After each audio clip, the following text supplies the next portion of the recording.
war situation, it will be inimical to do things that will make your enemies stronger. This informed the decision of the federal government to stop negotiating with bandits and kidnappers, as well as granting them amnesty. The Minister of Education, the Minister of State for Education, that's Chukwuemeka Nwajuba, said government will no longer negotiate with bandits because they use the ransom to receive to buy weapons and rearm themselves. The minister, however, appealed to bandits to release abducted students in their den. Olayinka, this is I don't know how to call this statement. Okay, I'm not going to give you money again. I'm not going to negotiate with you again because the money I give to you, use it to buy weapons. But meanwhile, those students in your custody, please bring them back, release them. Well, it's a very, very serious matter. And for me, I would have thought that the federal government would have learned a lesson from what is happening in Kaduna. No government anywhere in the world ever agrees that it negotiates with kidnapper, bandits, or terrorists, or whatever. But what you do is that you keep it in your mind. You don't say it out.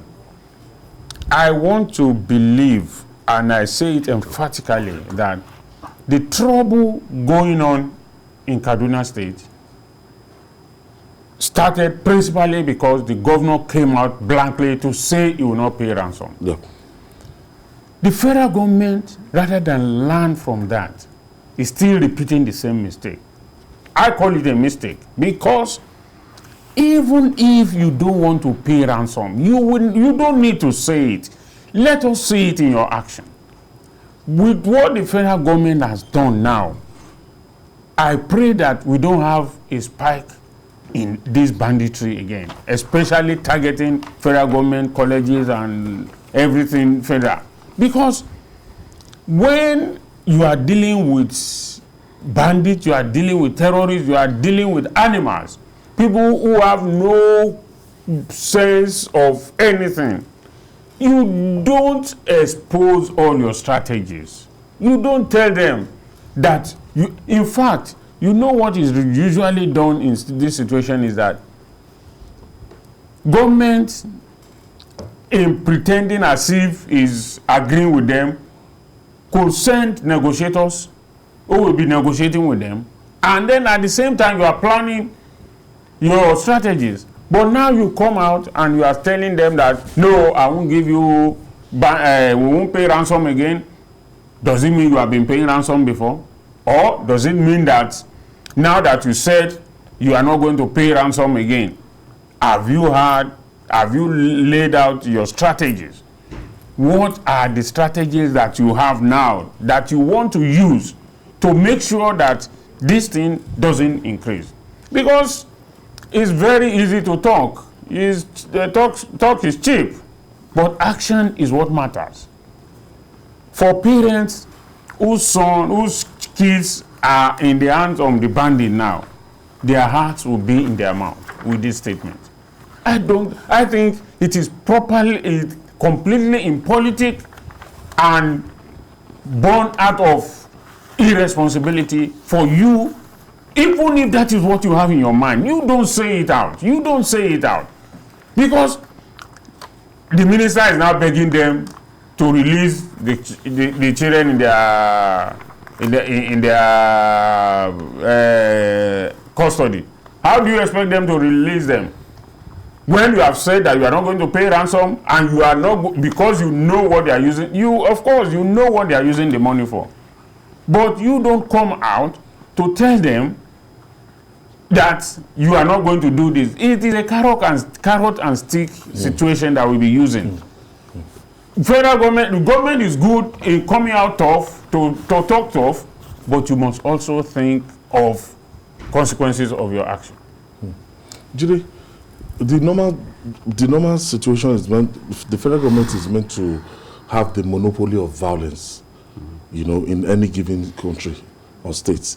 Now, it's so clear that the federal government does not have the monopoly of violence, that there are groups that can challenge the federal government, and we've not deployed in any way, or we've been deploying, but it has not been too effective to, arrest the situation. If we've been hearing of rescue operation, effective rescue operation of all the 120-something, 110, 100, Niger, the Kaduna State and everything, if they know that, once they're abducted, after 60 minutes, 1 hour, the federal government will come, rescue, quell, and no bandits will be paid, it will make those bandits to have a rethink, and we have casualties. When people are already abducted, you can't be talking about rescue.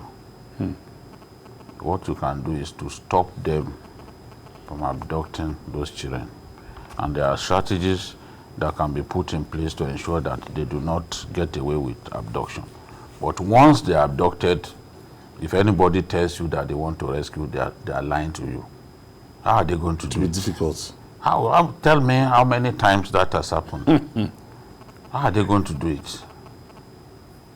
With these guys, with their sophisticated weapons, those children are being used as a human shield, and you are talking about rescuing. That means you want the children to die. And government will not want to take that risk. No. Once those children are in their hands, you then must negotiate. You must find a way. Now what government has done is simply to leave that to parents. That's what has been done. Tactically. Just leave it to the parents will go and look for the money. That is what we are seeing now. And that is after the Kankara incident, no more negotiation. We've seen, because look at Kebbi, for example. The bandit says, see, we don't have any business with you parents. It's government that we want to talk to. They are refusing to negotiate with the parents. So they can get big money. Said it is government that we want to talk to. Now the government is not prepared. You heard what the hunter said. The hunter said they are no longer interested in looking for those kids. Because the government is not serious. That's what they said. Because if you are serious, then you need to equip the hunters, you need to give them moral support and all that. Maybe all of that is not happening. So they said, no, we are tired of even looking for these children because government doesn't appear to be serious. So this is the thing. The parents have now been literally told that, look, go and find how you rescue your children. But the responsibility of government is to ensure that these killings, this banditry stops. That's the responsibility of government. You can't look at what is happening in Zamfara. Speaker of the House of Assembly in the state, his father has been kidnapped along with I think 7 other persons. So there's no peace in the real sense. The old Northwest state, incorporating parts of Abuja and Niger and the rest of them, nowhere is safe. Nowhere is safe. So this is the thing. Government must stop them from kidnapping people. But to say you want to rescue, that one is not. Once they've taken those children away, it's not advisable to attempt any rescue. From what the Minister of State said, now we now know that, look, it's official that they are not going to. The Chief of Army Staff says troops winning war against banditry, kidnapping in Zamfara State. Well, as I said earlier, I said talk is cheap. The truth of the matter is that the army, the DSS, the police, and all security agencies can continue to advertise their success here and there. But is that what the people in the polity are feeling? No. You cannot go to a parent whose child is in custody of kidnappers in Zamfara or Kaduna or Niger State today and say that the Chief of Army Staff said they are winning the war. He will ask you, which war? The truth of the matter is that we are tired of all this talk. What is important is for action to be to be taken. Nobody cares. If you have won the war, we want these children back home. The ones that were released in the Bethel Baptist pupils that were released the other day, you saw all of them. See how they were all looking. It's like they have been drugged or they are tired. Those kids can never be the same again. Look at the same uniform that they were abducted with. They are all looking forlorn and lost. They can't even. They couldn't show emotion. Psychologically, it would have affected them. So traumatic. Look at. So how do you? A parent, look at a parent like this, and you say that we are winning the war against banditry. No, we are not winning yet. Will he agree with you? So it is not a case of we are winning. We are. If they tell us we are trying, we are trying our best. Okay, we will agree. Exactly. But you can't say we are winning. You can't say that you are winning when they are still kidnapping. On the strength of the evidence before us, no. Now it seems that the crusade is even going around the country. Katsina Emirates are said to have banned open grazing. Yes, at least southern governors came out. Now, northern governors, we know of Kano, established ranching and everything. Now, the Katsina is tapping into it. Federal government has made money available for grazing reserve in Katsina State. Yes. Now, if you create grazing reserve, does it make sense for you to still allow open grazing? You set up, you spent billions, about 6.5 billion. No? You set aside billions for grazing reserve. Yes. Will it make sense to still allow people, letting cattle loose on people's farms? No, because these are the things causing conflict. Yeah. And when they attack the headsman, he will go and report. And the militia will come and attack the people. That's what is happening in Zamfara, in many places, you know, between the Hausa farmers and Fulani headsmen. This is how it began. You destroy my crops. I use my vigilante people that they call Ensake. I use them to mete out justice to you. And then they come back and avenge. So it's a significant step. Country will come back. It's the militia, they can come from anywhere. They may be Nigeria, they can just start the militia from anywhere. The governors are realizing it now. Thankfully, the Kano governor has set up his own. Yes, in Down Social Forest. It is working. I went there, I saw them. In even Falgore, they are planning another ranch there. So ultimately, this idea of going all the way to the south in search of greener pasture, it will stop, because when even the herdsmen can see that in the same location, they have access to their market, they have water, because it's water and green pasture that they are looking for. If all of those things are available where they are localized. And people even come to patronize them there. Yes, that's why I'm talking about market. Even milk market will be created there. And then you are introduced to artificial insemination and other modern means of cattle breeding. So what are you doing? So what are you going? It's even good that is happening in Katsina, because when the southern governors came together to say no, some people felt that they were ganging up against the north and all that. But now Katsina has joined to see that, look, there is no point doing the business the way we are doing it in those. Let's take the issue of broadcasting, for instance. In those days, it was AM and medium wave. Now it is FM. So will anybody today say that no, you won't do FM? We must go back to and then you will still remain medium wave and this.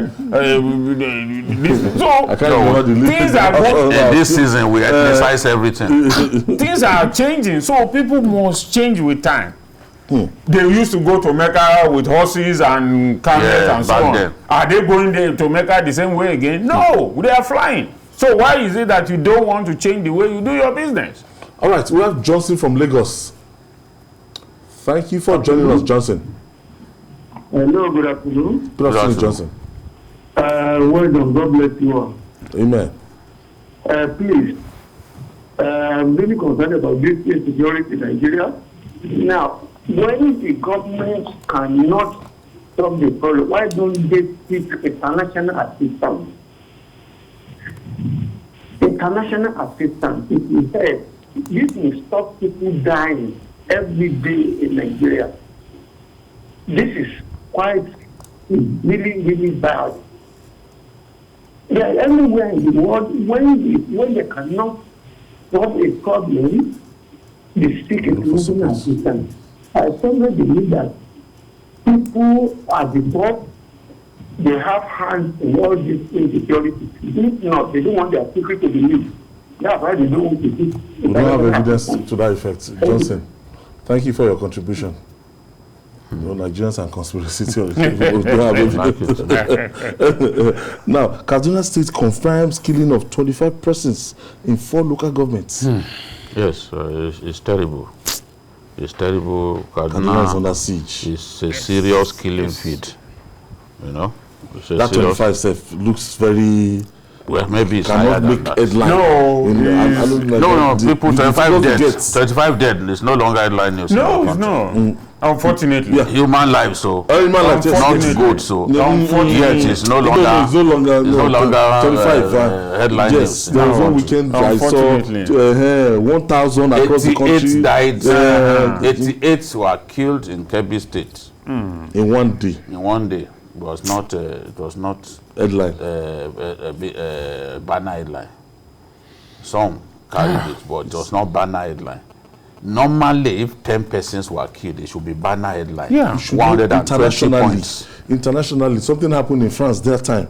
On Facebook just was, are you Yes, safe? no. Mark yourself safe. Yeah. Even Nigerians were The terror calling their attacks. people abroad. Are you safe? They were not even, they were Mark not yourself. up to 10. No. No. Even Nigerians who do not show empathy when their countrymen and women are killed.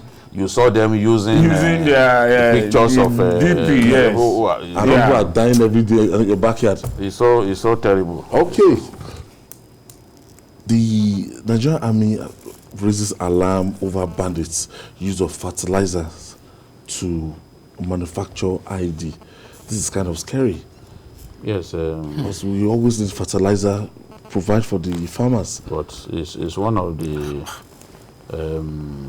materials used in putting explosive devices together.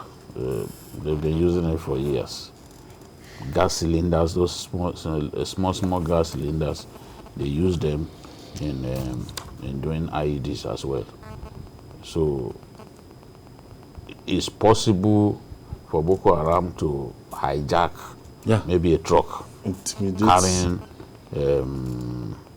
carrying fertilizer, bags of fertilizer because they need it, or even what is it called? There's this raw material that is used in the production of cement. Limestone? No.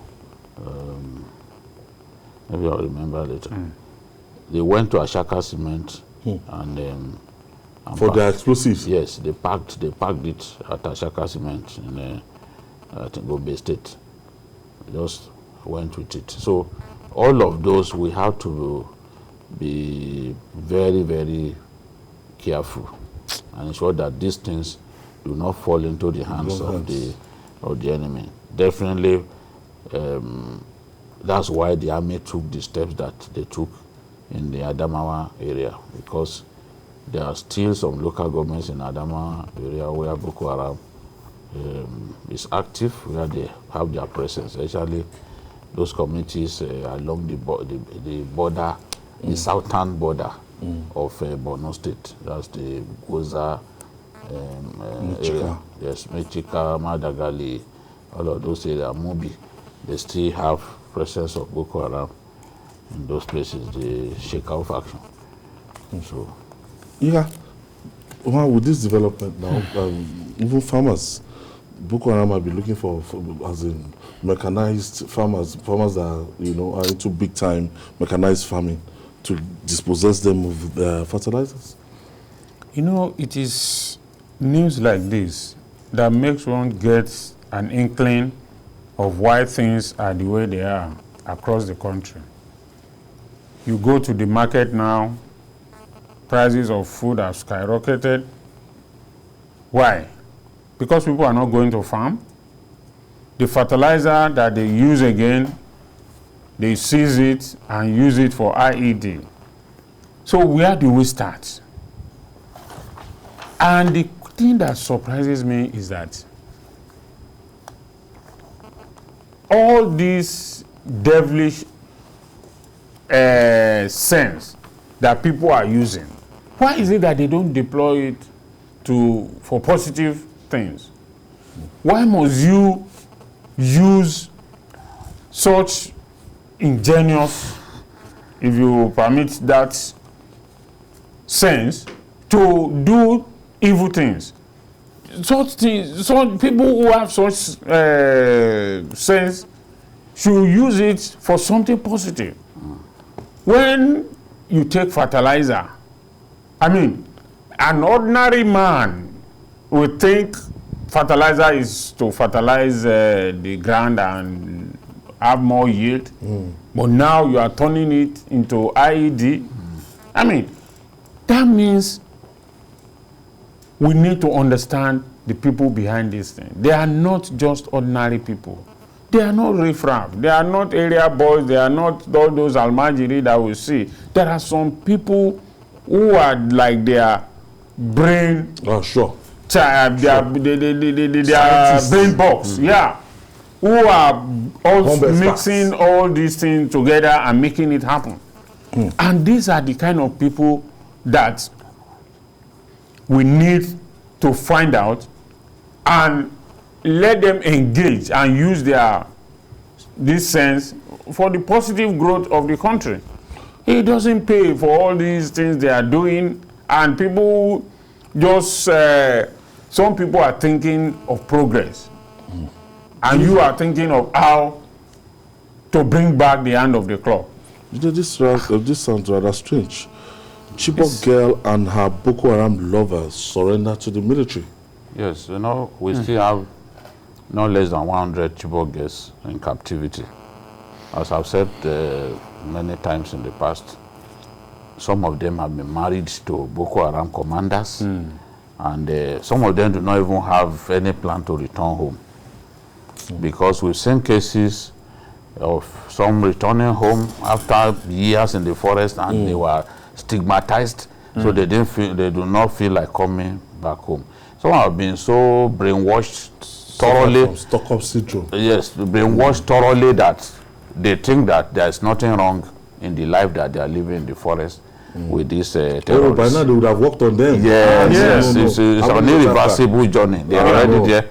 They don't feel like coming back. So for these ones, I think increasingly in the northeast now, some members of Boko Haram or ISWAP are surrendering. They are surrendering to the army. We want to see them in larger numbers. Just, some of them are surrendering. The pressure is getting... because even there was a breakout of disease in the camp. And some of them died. Yeah, some of them died. So some of them are escaping. Now these ones were seen, and our soldiers moved in and put them in protective custody. So this is what is happening. There will be more of them surrendering, and it's possible that among those surrendering would even be the Chibok girls. Yes. I have Vincent on the line. Vincent is calling us from Lagos. Thank you for staying with us, Vincent. Yes, sir. Good evening. I'd like to speak to Babajide. Good evening, Babajide. Good evening. Yeah. Yeah, Babajide, I want to find out. I don't know whether, have you observed that since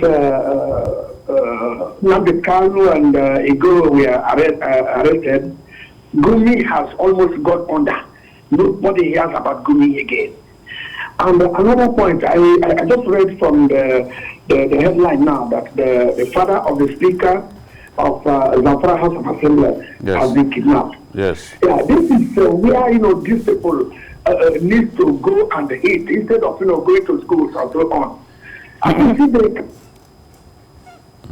I don't know. I don't No. know. You made an observation at first, but that's nothing to do with our topic. No. But at least you hear. He said Gumi is not talking. That Gumi has not been talking. No, since but I saw a video where he was telling the president to resign.